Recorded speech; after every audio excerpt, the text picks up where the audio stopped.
हम अध्यापक Sunil Gupta ji, पनीरा intermediate college, पनीरा बाज़ार, महाराजगंज। आज हम आप लोगों को कक्षा 12 समाजशास्त्र अध्याय का नाम है भारतीय समाज का परिचय।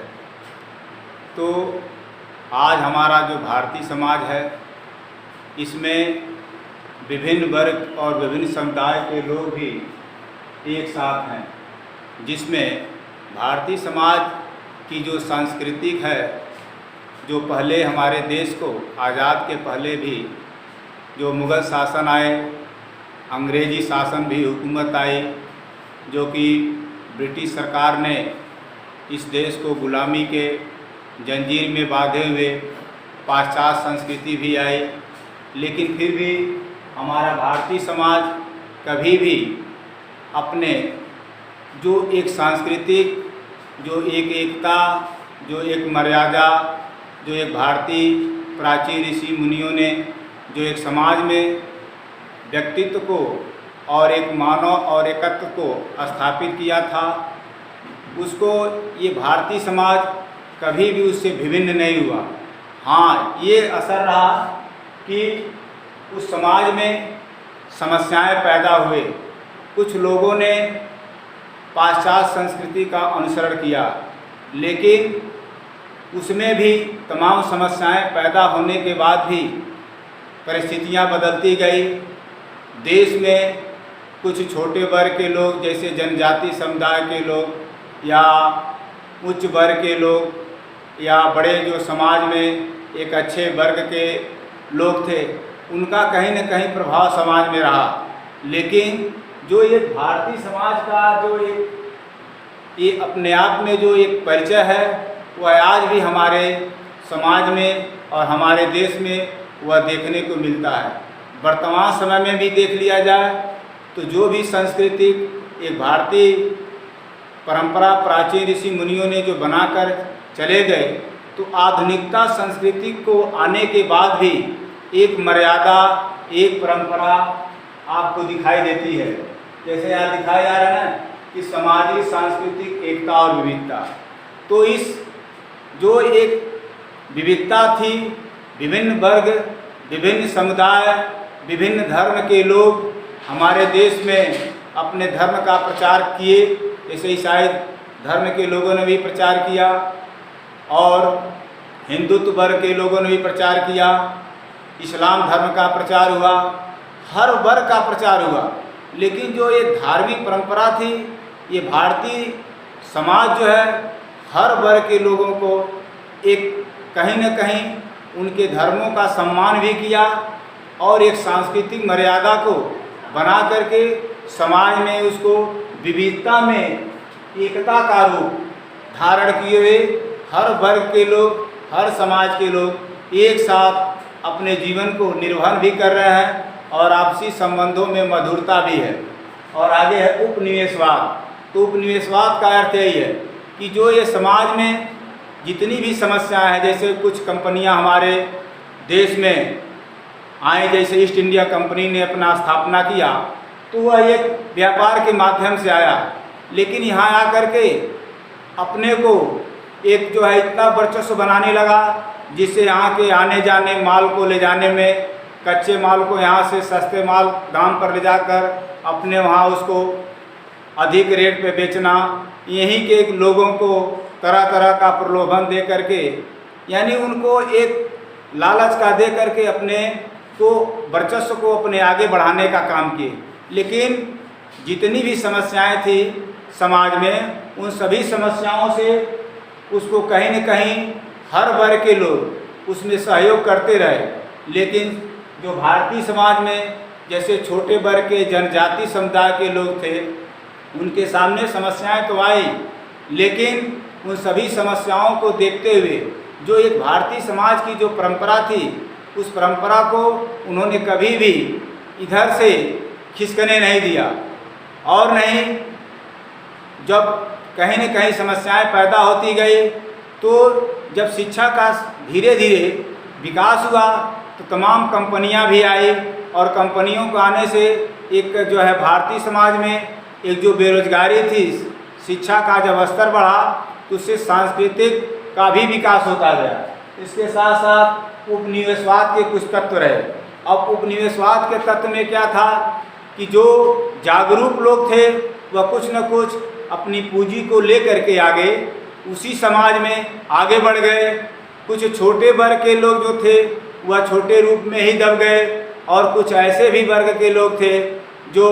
निम्न वर्ग के लोग थे, जैसे जनजाति समुदाय के जंगल में यानी जंगलों में ही अपने जीवन को यापन करते थे, जिन्हें आदिवासी कहा जाता था।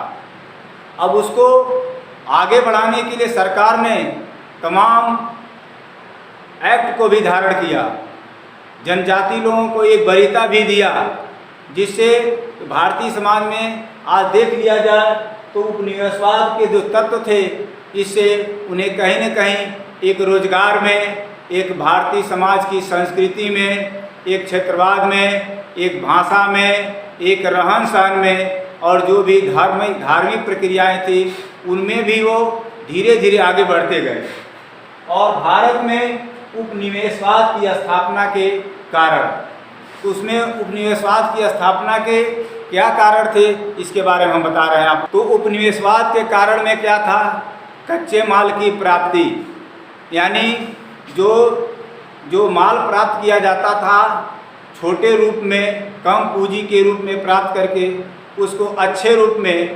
एक व्यापार के रूप में उसको मार्केट में उपलब्ध कराना।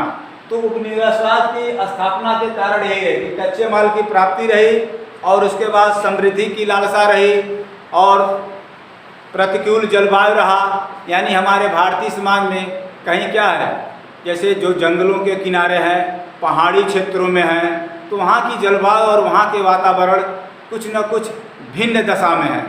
तो उसके हिसाब से भी जो है उपनिवेशवाद के कारण में उसका कहीं न कहीं उसका महत्व रहा। और भारत में उपनिवेशवाद के प्रभाव, उसका प्रभाव यही पड़ा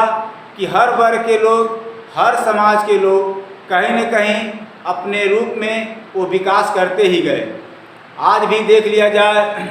तो आज भी उसका प्रभाव वर्तमान में भी है। इसलिए भारतीय समाज को अगर देख लिया जाए तो उपनिवेशवाद और वर्ग और समुदाय के तहत तो एक कहीं न कहीं ये भारतीय समाज हमारी जो है एक ऐसी समाज की रूपरेखा बन करके जो सामने उभर कर आई, जिसका नकल आज हमारे बगल के देश लोग भी करते हैं, पड़ोसी देश के लोग भी करते हैं, कि जो ये भारतीय समाज की जो ये परंपरा रही, या भारतीय समाज में जो एकता, जो विविधता, जो सांस्कृतिक मर्यादा, जो भाईचारा या धर्म के प्रति जो एक आस्था, ये सब चीज़ें हमारे भारतीय समाज में उपनिवेशवाद का भी उस पर प्रभाव पड़ा, और उसी प्रभाव को लेकर के देश में काफ़ी विकास हुए, जिससे एक जैसे आगे आता है कि राष्ट्रवाद। तो राष्ट्रवाद क्या है, यानी हमारे देश के प्रति राष्ट्रवाद का मतलब जो व्यक्ति जिस देश में निवासी है उस राष्ट्र के प्रति वो अपने कर्तव्यों का पालन करता है। तो वह जैसे अगर हम एक भारत के नागरिक हैं तो हम अगर रास्ते से गुजरते हैं तो राष्ट्र के सबसे बड़े प्रेमी हम कैसे कहेंगे, इसको भी आप लोग जानिए। अगर हम रास्ते से गुजर रहे हैं और रास्ते में कोई कहीं एक मान लीजिए पत्थर का टुकड़ा या केले का छिलका भी फेंक दिया है, या बगल में जो है लाइट के तार के कनेक्शन टूटे हुए हैं या बिजली के बल्ब जल रहे हैं, तो हम राष्ट्र से कैसे प्रेम कर रहे हैं। अगर उस रोड से उस ईंट को हम हटा रहे हैं तो हम राष्ट्रवादी हैं। बिजली का बल्ब दिन में जल रहा है, उसको बल्ब को बुझा रहे हैं तो हम भारत के राष्ट्रवादी हैं, यानी हम अपने राष्ट्र से प्रेम करते हैं। यानी समाज में तो ये चीज़ें हमें भारतीय समाज में कूट कूट कर भरी हुई प्रत्येक व्यक्ति के अंदर ये दिखाई देता है, और राष्ट्र से प्रेम हम इस रूप में कर लेते हैं जिससे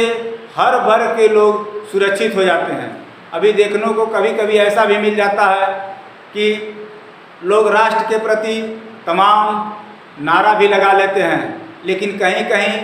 वर्तमान समय में देख लिया जाए या पीछे के इतिहास को भी देख लिया जाए तो कहीं न कहीं वो राष्ट्र के प्रति जो वास्तविक कर्तव्य है उससे विमुख हो जाते हैं। तो जो वास्तविक कर्तव्य यही है कि हम देश के किसी भी चीज़ का अगर नुकसान होता है तो हर भारत का आदमी या जो जिस भी देश का निवासी है उस राष्ट्र से तभी प्रेम करता है और वह उस राष्ट्र का राष्ट्रवादी व्यक्ति कहलाने का हकदार है जब वह अपने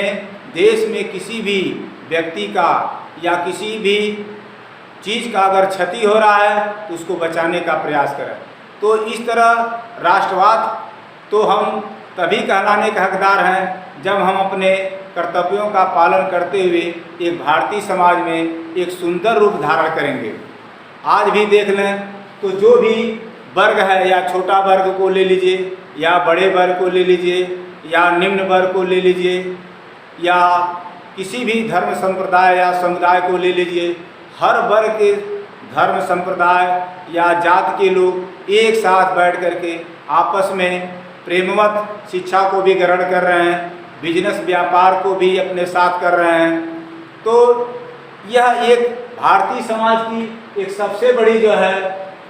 आपको विशेषता दिखाई देती है। अगले दिन हम आप लोगों को अगला अध्याय बताएंगे। जय हिंद।